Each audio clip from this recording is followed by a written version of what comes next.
I really thought I fixed this, but I don't trust it at all.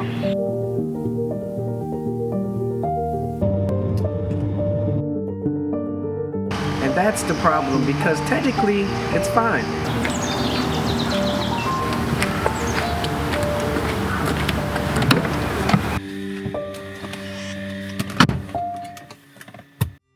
So here's what's going on. We fixed the upper radiator hose. We fixed the heater tube. We filled up the reservoir. It's holding coolant. Now the car isn't overheating. But yet, I found drops on the driveway.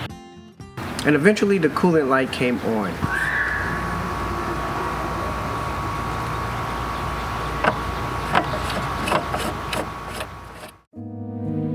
Now I think it may be another leak.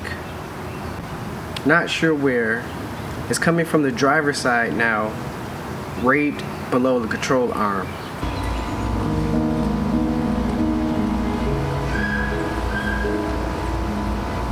I did that before in the first one, but it turned out to be on the opposite side of the engine bay.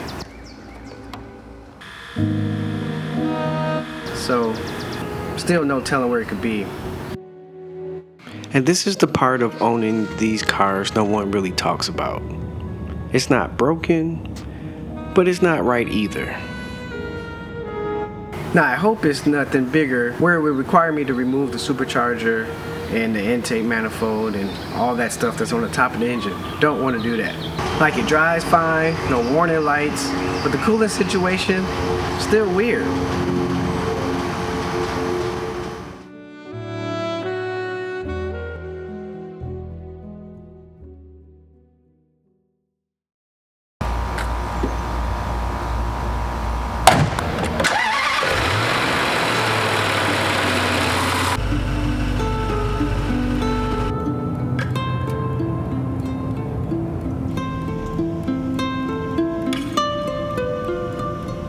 So now I've got to decide what's next. Keep chasing it, ignore it, or do something bigger.